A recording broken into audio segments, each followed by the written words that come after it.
Right. मुझे तो ऐसा लगता है बिना खाए तो वैसे ही सब कुछ भूल जाते हैं, राइट। अरे तूने ये टॉपिक कर लिया, अरे तूने वो टॉपिक कर लिया, ये तो बहुत इंपॉर्टेंट है। I don't understand why do you go and talk about all these things in the exam hall, right. सिर्फ पढ़ के क्या करोगे, एडमिट कार्ड तो फिर भी चाहिए। Oh now I could clear the exams.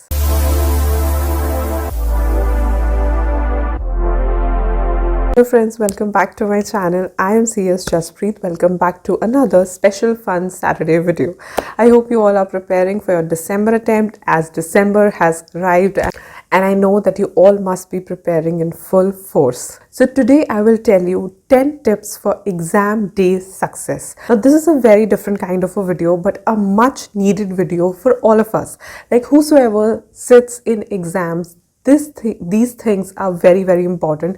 These things are something that we all should look into and we all should know, because जैसे मैं हमेशा बोलती हूँ कि सिर्फ पढ़ना काफ़ी नहीं होता एग्ज़ाम पास करने के लिए, वैसे ही एक दिन में क्या क्या चीज़ें हम करते हैं, कैसे करते हैं, इज़ वेरी इंपॉर्टेंट। आप सब कुछ प्रिपेयर कर लिया, रिवाइज कर लिया, बट कुछ भी ऐसी छोटी सी भी गड़बड़ हो जाती है ना एग्जाम वाले दिन, I am sure we get disturbed, right. So I will tell you the 10 tips जिसे आप फॉलो करना अपनी पढ़ाई और रिविजन के साथ।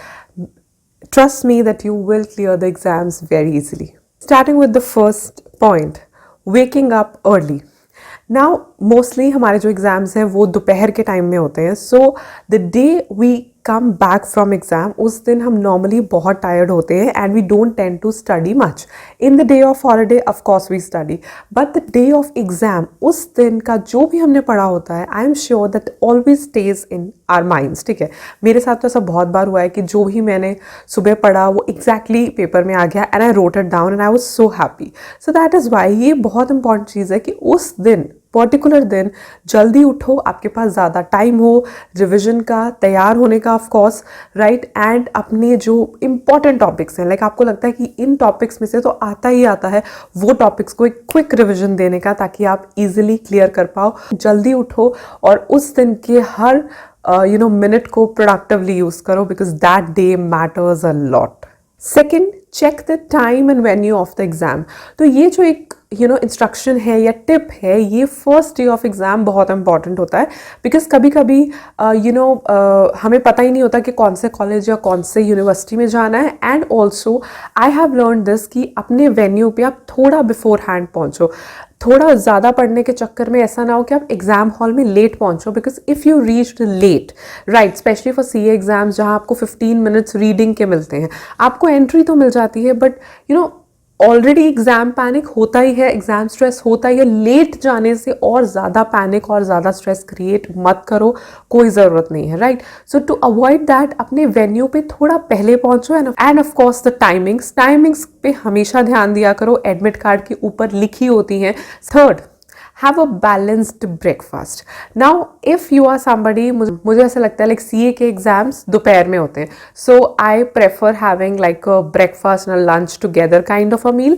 अगर आपका मॉर्निंग एग्जाम है तो भी कभी भी ऐसे नहीं कि अरे आई एम वेरी स्ट्रेस तो मैं ऐसे ही चला जाता हूँ या चली जाती हूँ, that is the most wrong thing, right. मुझे तो ऐसा लगता है बिना खाए तो वैसे ही सब कुछ भूल जाते हैं, right. So it is very important कि you have a balanced breakfast, not very heavy obviously, not fried or anything like that, but very healthy. You can simply have cornflakes or just bread and egg, whatever you prefer the most, with a beverage of your kind, coffee or tea or milk, whatever you prefer, but never go like बिना कुछ खाए चले जाते हैं, right। उससे क्या होता है, see psychologically also, that the hunger never helps you write the exam and never helps you recall the memory, right। तो इस तरीके से मत करो। बिना खाने से तो ऐसा नहीं होगा कि खाएंगे नहीं तो पक्का पक्का पास हो जाएंगे, right. So that is why ऐसी चीज़ें करने की कोई ज़रूरत नहीं है। Fourth, read all questions carefully so that you plan accordingly how will you write the exam.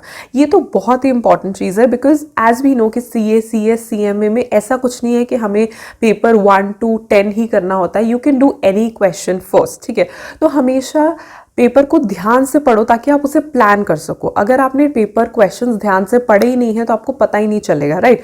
So always read every question carefully, अपना टाइम दो उसे, इधर उधर देखने की बजाय ध्यान से क्वेश्चन को कॉन्सेंट्रेट होकर पढ़ो ताकि आप पेपर को प्लान कर सको। Fifth, very important according to me, avoid classmates that tend to create panic in exam halls. I have seen students talking about, अरे तूने ये टॉपिक कर लिया, अरे तूने वो टॉपिक कर लिया, ये तो बहुत इंपॉर्टेंट है. I don't understand why do you go and talk about all these things in the exam hall. अगर आपको वाकई में अपने फ्रेंड को बताना ही है कि ये इंपॉर्टेंट टॉपिक है तो एग्जाम से पहले बता दो, राइट. एग्जाम के 5 मिनट्स पहले अगर आपने उसे बता दिया और उसने टॉपिक नहीं किया हुआ, आई एम श्योर जितना आता है उतना भी स्टूडेंट्स भूल जाते हैं. They panic, they create stress, they create anxiety. And deep down in our hearts हमें पता होता है कि which are those particular students, so tend to avoid them, right. Of course आप अपनी friendship नहीं तोड़ सकते for the sake of exams, that's fine, लेकिन आप उनसे थोड़ा distance maintain करो in those particular times, in those particular exams, right. Exam के बाद भी इन्हें अवॉइड करो, right, not just before the exam, क्योंकि अभी आपको बाकी के एग्जाम्स भी देने हैं, राइट. तो this is very very important कि ऐसे अपने फ्रेंड्स को, अपने क्लासमेट्स को अवॉइड करो जो आके आपको डराते हैं. 6th, before leaving home, check that you have carried ID, admit card, stationery and everything important. Now when I tell the students about guidelines and everything, I always tell to make your stationery and everything, admit card and all together at one place and carry that before leaving for the exam hall. क्योंकि इन चीज़ों के बिना exam आप दे भी नहीं पाओगे, ठीक है. जैसे एडमिट कार्ड के बिना नहीं दे पाओगे फॉर CS में, आई थिंक वो ID भी मांगते हैं तो उसके बिना नहीं दे पाओगे. स्टेशनरी तो हमें चाहिए ही चाहिए. फिर स्टेशनरी में आपको किस टाइप के पेन्स कैरी करने हैं, पेंसिल, स्केल, कैलकुलेटर, ये सारी चीज़ें आपके पास बिफोर हैंड एक साइड में आपने रखी होनी चाहिए कि जाने से पहले मैं यहाँ से उठा के ले जाऊँगा. इन सारी चीज़ों के बिना, and don't panic in the last moment कि अभी जैसे एग्जाम अभी होने वाला तो 15 मिनट पहले आप अपना सारा सामान इकट्ठा कर रहे हो.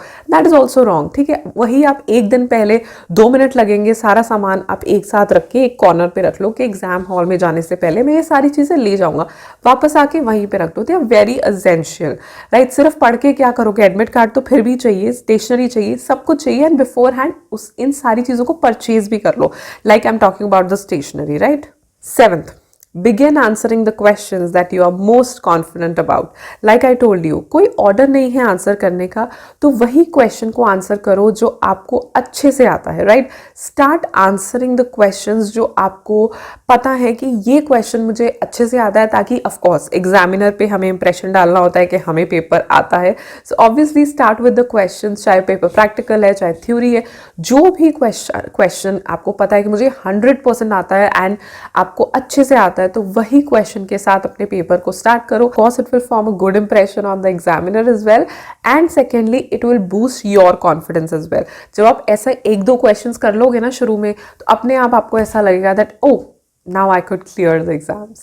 8th, if you freeze up और panic, take a deep breath and console yourself that this is a professional exam और ये सारी चीज़ें difficult भी होती हैं and you have to collect yourself and give your exam. एक बुरे क्वेश्चन की वजह से अपना पूरा अटेम्प्ट खराब मत करो और पैनिक तो बिल्कुल भी मत करो.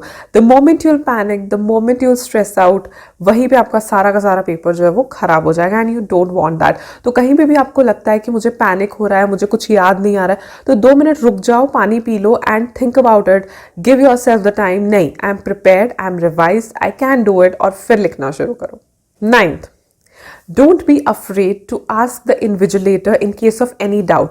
आप जब आंसर शीट्स फिल करते हो, आपको लगता है कि मुझे कोई चीज़ नहीं पता, it's always better to ask the invigilator. This happens with the students mostly जो फर्स्ट टाइम एग्जाम्स देने जाते हैं, या sometimes the patterns change of the answer sheets, क्योंकि आंसर शीट्स इतनी बेसिक नहीं होती. If you have not been to the exam hall और if you have been, you would know उसमें कुछ OMR वाले भरने होते हैं. मतलब उस पूरी आंसर शीट को भरना भी मुझे ऐसा लगता है that's a full task, right. So that is why I am telling you कि अगर आपको कहीं पे भी कन्फ्यूजन लगता है, बिकॉज स्पेशली द OMR जो होते हैं वो हम गलत नहीं फिल कर सकते, वो करेक्ट होने चाहिए, बिकॉज वो कंप्यूटर चेक करता है उन्हें. So that is why it's important कि कहीं पे भी आपको लगता है कि मुझे ये समझ नहीं आ रहा, prefer asking the invigilator about it rather than doing it wrong and then telling them उससे अच्छा है आप पहले ही पूछ लो. 10th, save time and review your answers. I have seen students snatching the answer sheets from the invigilators telling them कि oh we have not tied them, oh we are still writing. Last minute पे इतना panic मत create करो. Even if you are writing, just leave it, just leave it. आप वहाँ पे रुक के जो आपने बाकी के क्वेश्चंस किए हैं, लाइक द लास्ट 5 मिनट्स, अपना जो front of the answer sheet है उसे मार्क कर लो कि आपने कितने आंसर्स या क्वेश्चंस अटेम्प्ट किए हैं. अपने एक बार ऑलरेडी डन क्वेश्चंस को रिव्यू कर लो. मतलब I don't get the point कि एंड में the invigilator is snatching your sheet और वहाँ पे ना बड़ी खींचातानी हो जाती है शीट्स के साथ, which is not a good thing. Rather than that आपको भी पता है कि वो इन्विजिलेटर ज़्यादा 2-3 मिनट आपको दे देंगे, फिर तो उन्होंने ले ही जानी है आपकी शीट. सो इट्स बेटर कि जो आपने अच्छे से किया है उसे एक बार रिव्यू कर लो एंड फाइंड मेक श्योर कि आपने जो अच्छे से क्वेश्चंस किए हैं वो you have done it well and marked in the front of the answer sheet. So these are the 10 tips for the exam day for exam success. See ये सारी छोटी छोटी चीज़ें हैं, छोटी छोटी टिप्स एंड ट्रिक्स हैं, लेकिन आपको ये चीज़ पता होनी चाहिए क्योंकि this will make a difference in your results. So for December 2021 or for any attempt that you are sitting in tips को फॉलो करना अपने एग्जाम डे पे, you will definitely succeed. Video अच्छी लगी तो लाइक कर देना. अपने फ्रेंड्स के साथ जो भी इस कोर्स में है उनके साथ ये वीडियो शेयर करो. उन्हें भी कहो कि वो मेरा चैनल सब्सक्राइब करें ताकि we grow together. And I will see you in my next. Till then stay happy, stay blessed and keep the preparations on. Bye.